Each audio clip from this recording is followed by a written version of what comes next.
A sudden death in the world of Jeffrey Epstein has conspiracy theorists going wild and Donald Trump ducking for cover. I hated that Chris Christie once referred to Trump as Donald Duck, but I have to admit, it seems like an ever more appropriate moniker. And I feel bad for ducks. Welcome to Occupy Democrats. I'm David Reddish. And please forgive the dressed down look today. I'm about to head down to San Diego for Comic-Con this year. If you're there hanging out, come see me and say hi. I'd love to meet you. On to our story.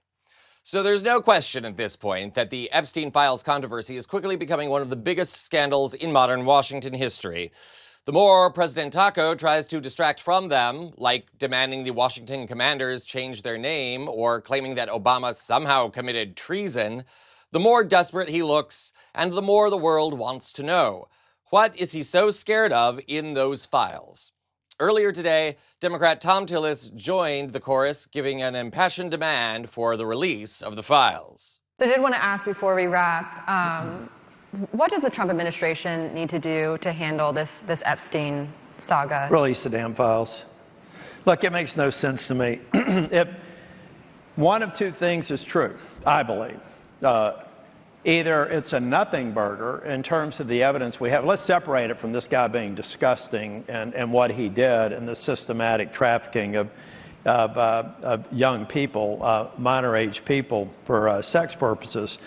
But the promise to release the files during the campaign was either overplayed and we got a nothing burger if the files get released, or it's something really disturbing, and that's actually even a more compelling reason to release it.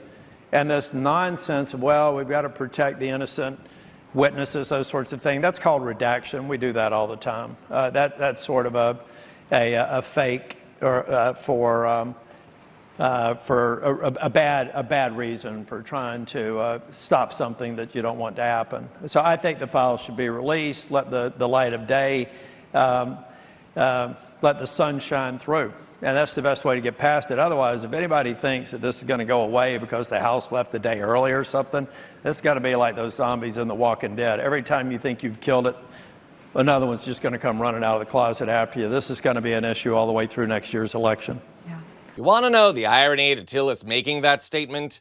MAGA world is actually more aligned with him and the Democrats on this issue. And now a new death has them all panicking. More on that in a moment.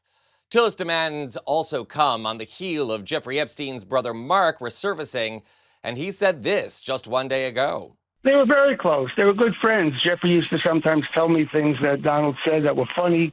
I know Donald was in Jeff's office a lot back in the 90s. It's documented that Donald flew on Jeff's plane a number of times. I don't know if they ever checked, but I know Jeff flew on Donald's plane also. I don't know if they've ever looked at his flight logs. Naturally, with Mark Epstein espousing claims like that, Epstein conspiracy theorists are finding themselves, and their theories, no matter how cockamamie, totally renewed. And now they have another huge development in the case. Remember, so many of their theories are predicated on the idea that Epstein was secretly killed while in prison. And this breaking story is only going to fuel that.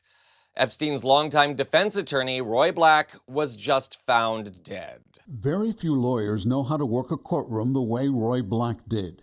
Whether it was in front of a judge or a jury, Black was a masterful advocate for his clients both in criminal and civil cases. In 1991, Black represented William Kennedy Smith, a Kennedy cousin found not guilty of rape charges. It was during that trial that Black met his future wife, Leah, who was a member of the jury. Other high-profile cases include the William Lozano police shooting that led to riots in Overtown, the tax evasion trial of race car driver Elio Castroneves, accused sex trafficker Jeffrey Epstein's case, and a DUI case against singer Justin Bieber. As you can tell there, Black had a long and distinguished, if slimy, career as a lawyer, which is also stating the obvious. Who else but a complete slimeball could ever represent Jeffrey Epstein, for goodness sakes? And at age 80, sudden death really isn't all that shocking. Unless, of course, it comes at a time when the Epstein files are being hidden by the Justice Department. Epstein's gal pal accomplice, Ghislaine Maxwell, is lobbying to testify before Congress about Epstein's clients, and President Taco is withering under the scrutiny. Stay tuned, kids. The echoes of Watergate continue as Jeffrey Epstein and his crimes continue to haunt Donald Trump? When will he crack under the pressure? We will keep you informed. This is Occupy Democrats.